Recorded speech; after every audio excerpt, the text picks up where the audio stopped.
Hi guys, welcome back to the channel Machining with Joe.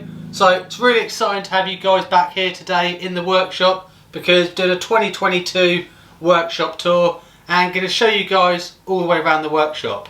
And today we've got my friend Terry here from Making Shiz, who's going to give him a bit of a guided tour as well. So Terry, tell us a little bit about your channel Making Shiz. Hello, I'm Tez and my channel's Making Shiz. Basically I make all crafty items, have a go yourself type of thing. So yeah, check it out. Right then, so where should we start in the workshop? I think we'll start here actually, save moving the camera.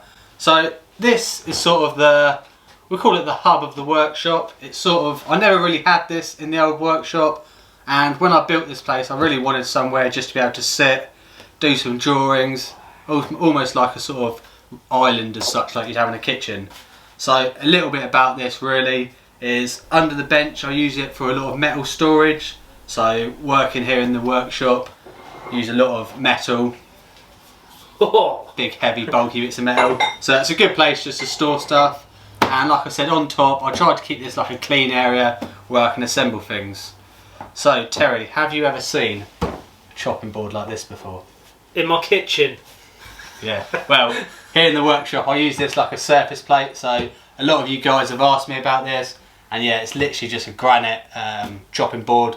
I think I got it from the range actually, but it's really good, super flat and perfect for checking parts once I've made them.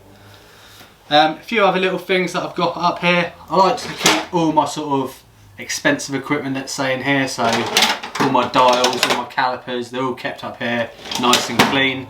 And this area really, it's just somewhere, Jesus,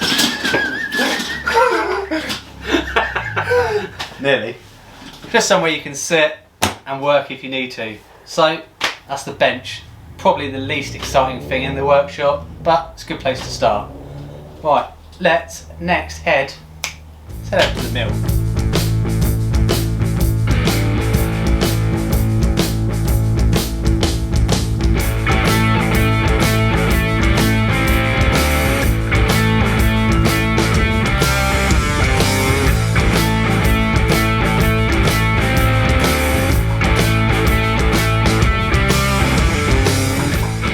So this is a 2007 Walco Major GH40 milling machine.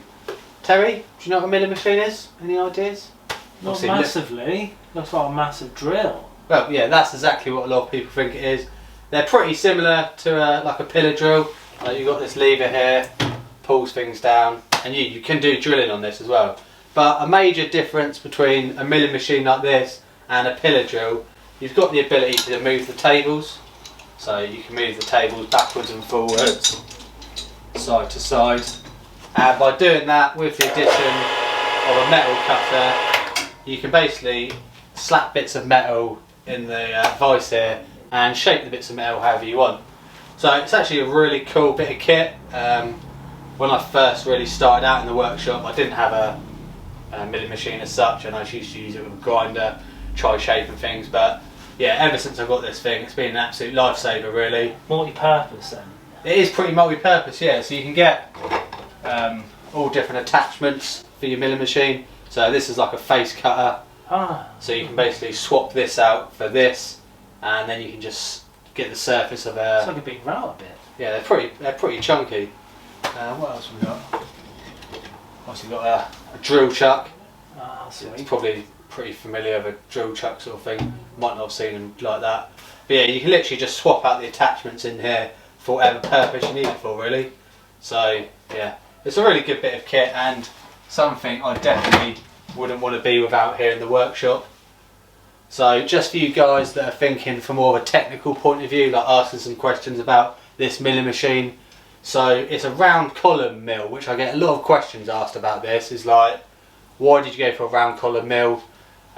Because when moving the head up and down, you do tend to lose your sort of reference point, and that's why I've done the modification, which is on the side of the mill, and that bar that I've got on the side to there, it basically keeps the mill in sort of a perfect position when moving up and down.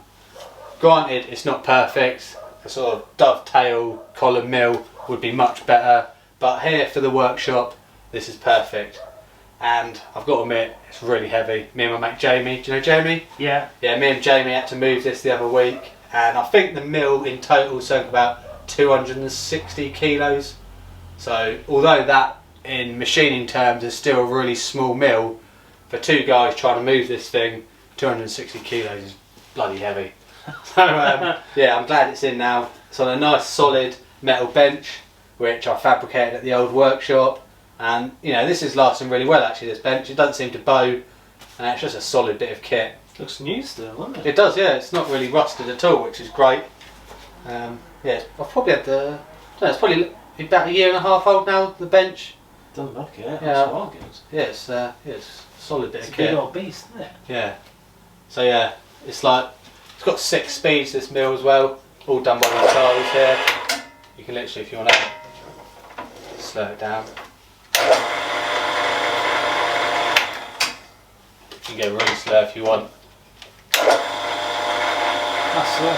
Yes. It's not like the newer machines where it's digital. It's all done still with a gear reduction in there, and it's powered by a 2 kilowatt motor at the top. So yeah, that's the Warco Major GH40 mill. Wouldn't be about this thing here in the workshop. So just while we're over this corner, Tez, just a few other things as well. I've got what I'm referring to as the consumable wall. All consumables that I use here in the workshop. I'll try to keep them on this door now. So stuff like grinding belts, cutting discs, pads, you know, tape, sprays, you name it. I'll try to keep it over here. It just keeps it nice and organised. Space saving idea, like it. It is space saving, yeah. It's on the door. And something I found in the old workshop, just trying to have everything sort of organised, just made life so much easier.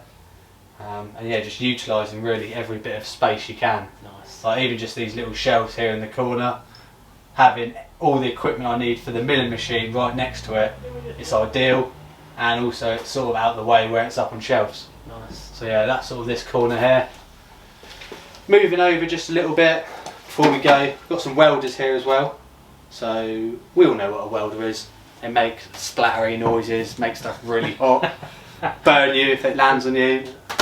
But yeah, so I've got a Sealy MIG welder here and some kind of German make which I can't pronounce. Rothra. We'll go with Rothra. A Rothra TIG welder down here. So yeah, I've tried playing around with the TIG welder. I'm not amazing at it, but I've got it there if I need it. And the MIG welder, if I ever want to do any welding, that's the go-to welder really. Yes, yeah, that's exactly what I made this bench from. Beautiful. Yeah, beauty. So that's this corner here. Let's move on. What should we go to next, Tez? I'll let you choose. This big bad boy. The lathe. Right. Massive Let's lathe. head over there.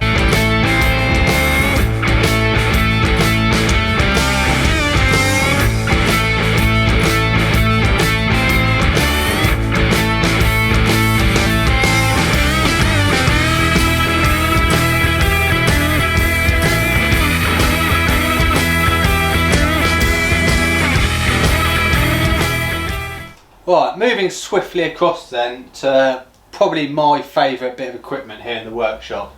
This is a Harrison M300 engineering lathe, and I believe it was manufactured in 1990.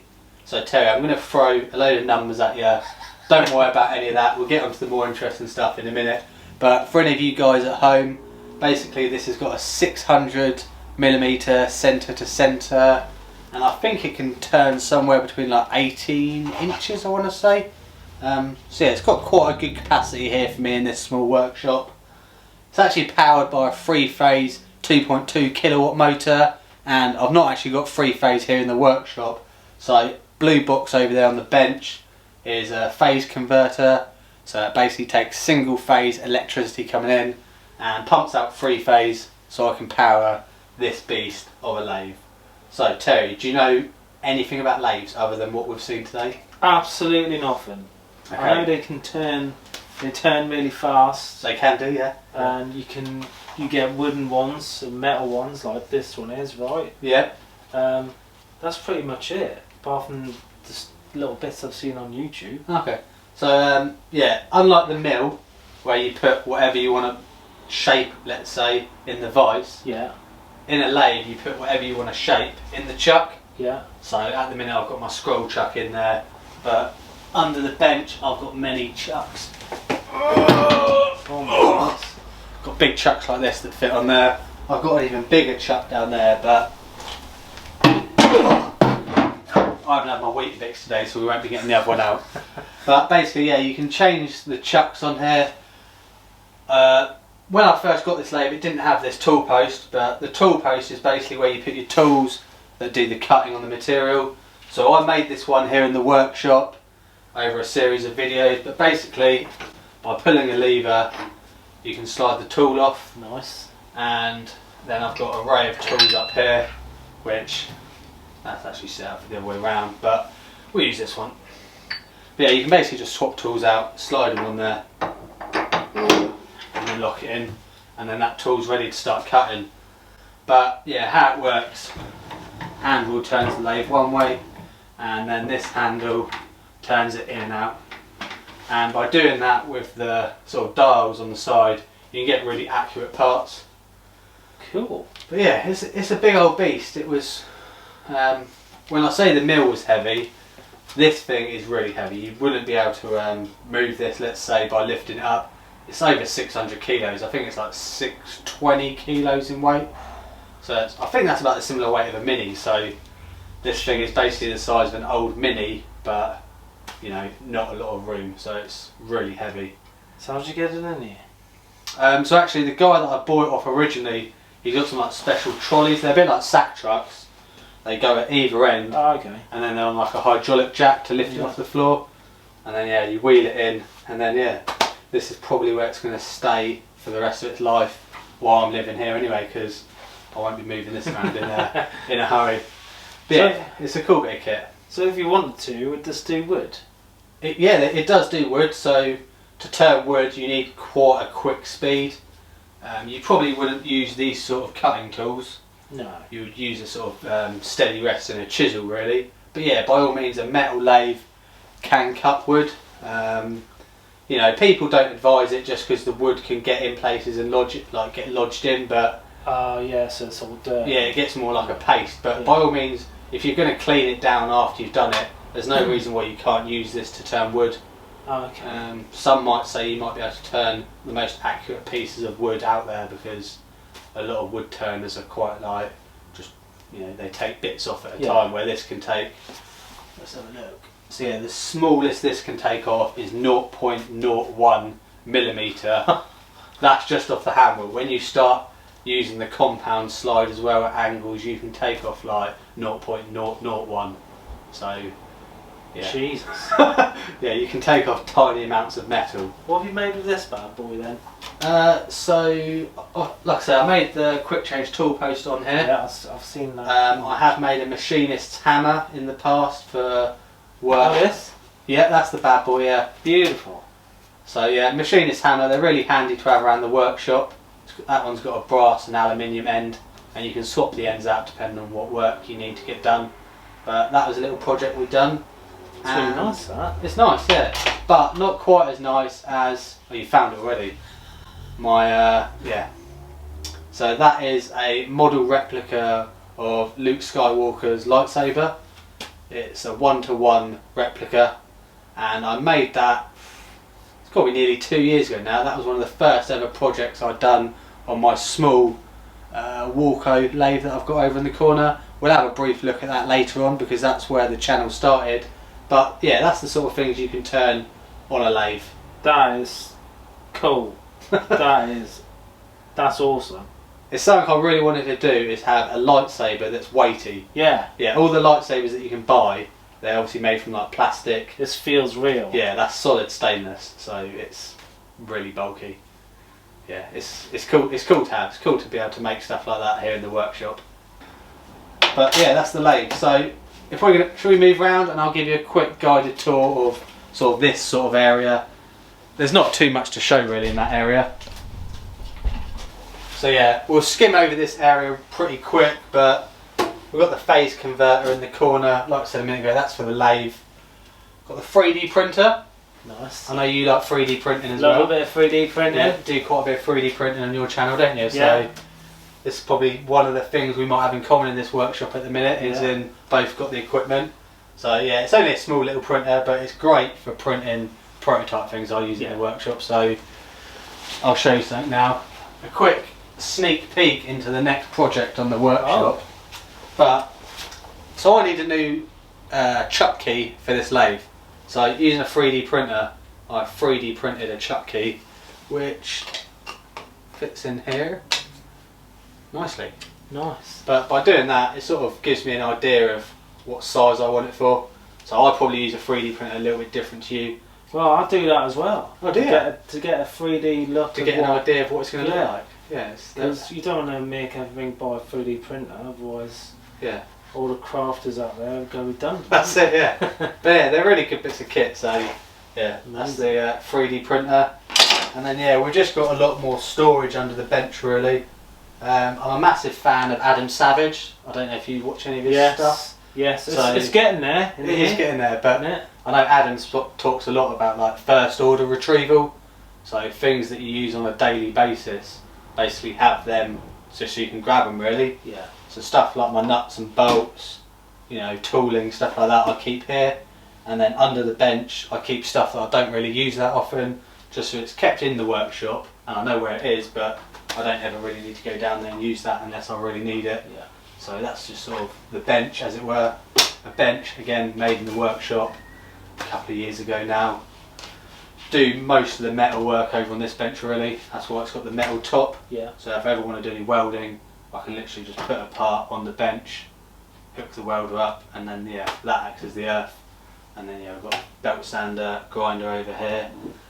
My toolbox there with the majority of my tools in. Again, it's all labelled up, sort of. Again, we've gone for the first order retrieval, a bit like Adam Savage. So things are labelled up. I know where pretty much everything is. Nice. And yeah, it's good. There's a bit of like an anti-theft, right? You've got like, there's like a drawer bit underneath. Pull it to like the left, and then the drawers open. But yeah, that about sums up this corner really. There's not too much over here to show. Yeah, tooling, yeah, storage. I like to keep all my greases and that down here as well. They're out of the way. It's good workspace. Yeah, it's a nice workspace.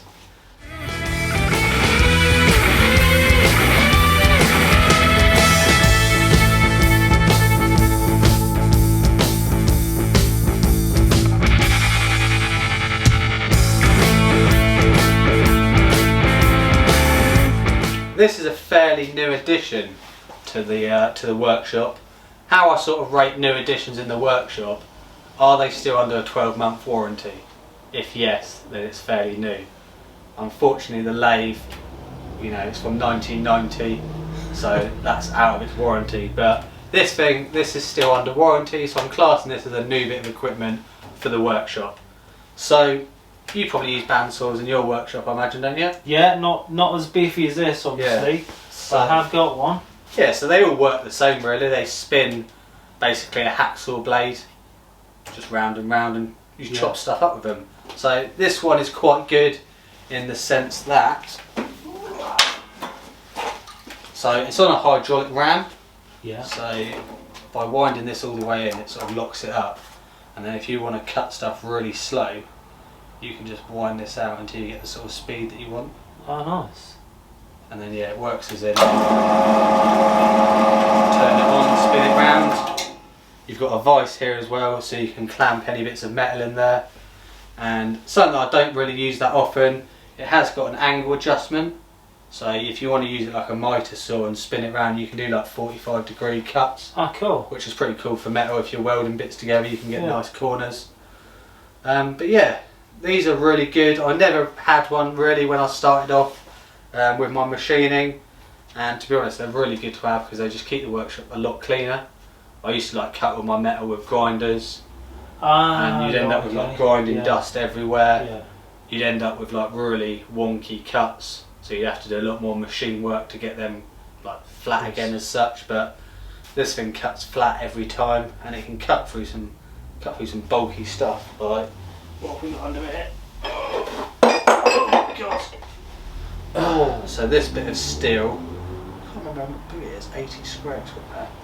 So that must be 80mm by 80mm. It's absolute solid bit of metal. And yeah, that cut through it no problem.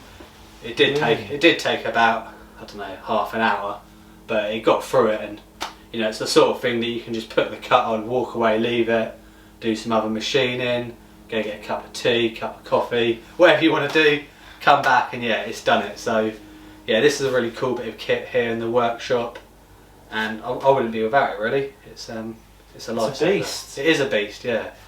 And another cool little thing this can do is you can take this rod out and it goes up vertical. Ah, cool. And then using this attachment that I made, Multi-purpose again.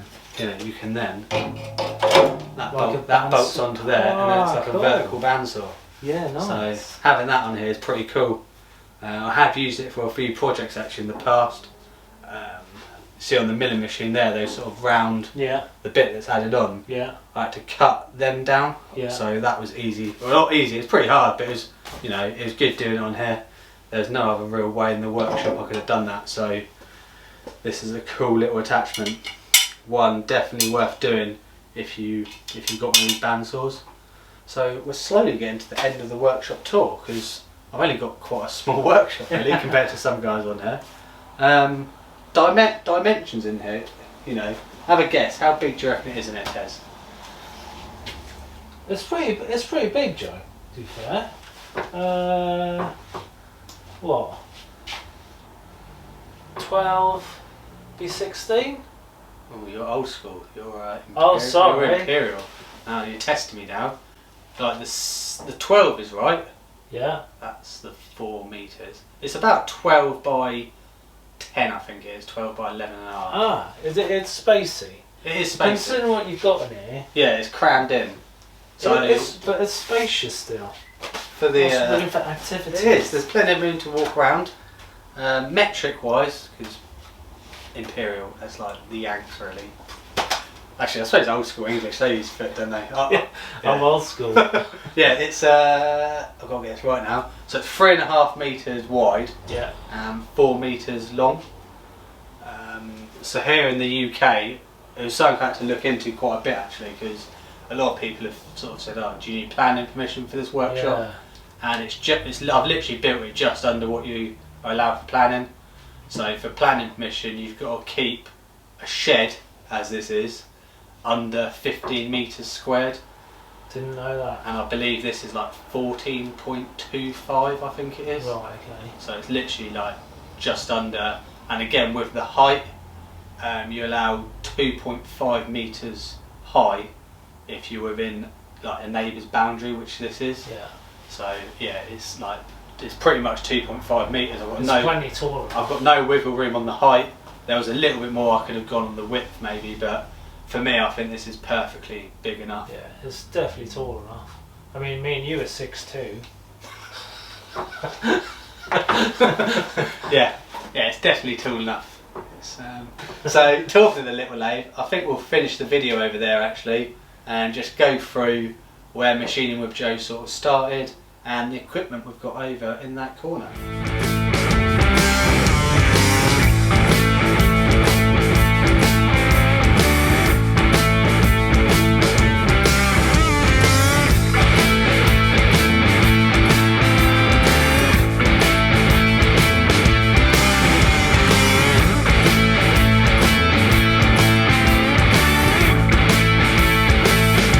Right then, the final sort of bit of equipment in the workshop that I want to cover today is the Warco WM180. You guys on the channel have probably heard this said so many times because I've done quite a lot of videos on this, but this is where the channel started really, Tez. Legendary machine. It is pretty legendary. It looks a lot different to when I first bought it. It's had a lot of upgrades and I've done quite a lot of videos on those upgrades, but yeah, it's a really cool bit of kit to have. And to be honest, even with the big lathe, I still find a place for this in the workshop. Sometimes when you're just machining small parts, it doesn't really make sense to do it on a massive lathe. Yeah, got it. So having this here, it's really cool. It's got a DRO, which my other lathe doesn't have at the minute. Just so I've not got the funding with the house move at the minute to do it, but it will be something I am doing in the future. But yeah, DRO, because you didn't see that on the other one, it basically when you move the lathe, it digitally just tracks everywhere the lathe moves as such. Yeah. You can like zero it, and then you know that's your 0 point. Then you know how deep you're cutting, how far you're moving. Nice. It's really cool. I'm gutted that one hasn't got it yet, but it's definitely, I wouldn't be without this on a lathe. So it's worth having. My mill's got it, this has got it, that will be having it. Yeah, but yeah, it's a cool bit of kit really. It's no different to what the big lathe is, other than it's smaller. And yeah, this is really where the channel started out, and it's a great bit of kit. I wouldn't be without it. It's again, like the other one, got a quick change tool post. Yeah. This one I actually bought, I didn't make. But yeah, it's cool. It's this one, you get a little tool with it, not like that one where it's got a handle. You undo it, you swap your tools out.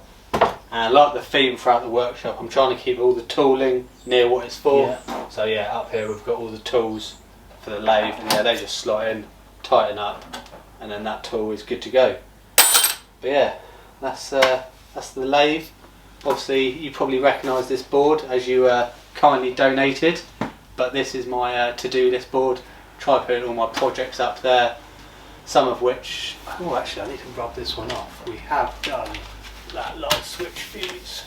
Oh my god. Yeah, I might need to wet that a little bit, but yeah, that's done. But yeah, that's that. So what do you think to the workshop then? It's awesome. It's really, really efficient, really smart, really nice. Any bits of equipment that look familiar? Obviously we said a 3D printer, but 3D printer, bandsaw obviously, but yours is a much... Mine's from Lidl.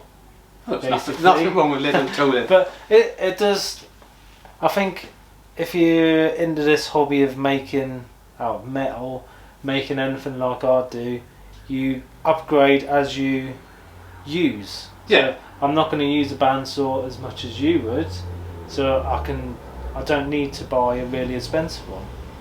Yeah, no, Purpose, definitely. That's exactly what I've done really. Like, obviously, I never had a lathe, so it wouldn't make sense for me to jump in and buy a 680 kilo lathe. Yeah. But a little one like this that can just sit on top of my bench to get me into the hobby. Yeah. It's really cool. And just like with you, you know, you just slowly progress with your tools as you need them. And then upgrade as I can go. Yeah. And like yourself, where funds allow. Like and subscribe. But I also heard you've got a name for yours, haven't you? Yes. Yeah, you name your This tools. is what I feel you should have in your workshop, Joe. This is what you're missing. And maybe your viewers can think of names for them. Like my bandsaw's Bandy McBandface. Very nice. The sander's called Sandra. Sandra the Sander, nice. Yeah. Blow the blowtorch. Dave the blowtorch. What else have I got? You've got 2 blowtorches. I have, yeah. Nice. For the resin. Oh, very Again, nice. I had a little one, Yeah, like you get in a kitchen, and now I've got a bigger one. very nice. Yeah. Well, maybe we'll, as the walkers where this all started, we'll think of a name. Let the viewers decide. Let the viewers decide, yeah. So then Terry, that sums up my 2022 workshop tour. And it's pretty cool actually, showing someone around, showing everyone the bits of equipment I've got in here. So thank you for joining me today. You're very welcome. Thanks for inviting me. That's alright. And just one final thing then, so tell us the last little bit more about you and on your channel. I know you're pretty new to YouTube. Yeah, I'm brand spanking new. So Go easy on him. yeah, so basically my expertise, as well, is arts and crafts. So this is very engineered, purpose built in here. Mine's more arty-farty, I think. I like your mural wall that you've just done. That was sick. Thanks, mate. That right. was 6 months of pain. But it's worth it. It looks good. Yeah, It looks very good. And that's took my channel off a little bit. So that's my first. I think you noticed my first big views. No, it's really good. It's good to see new people obviously coming to YouTube. YouTube wouldn't be without guys like us, really. Yeah, exactly. Yeah. Thank you. So no, it's cool. So thanks for watching this video today, guys. Hope you enjoyed the 2022 workshop tour. And in the next video, you'll be seeing me back here doing some machine work. You've already seen a little glimpse into the tool that we're making, but you haven't seen the material we're making out of. So stay tuned. See you soon, guys. Happy machining. Nice. Nice.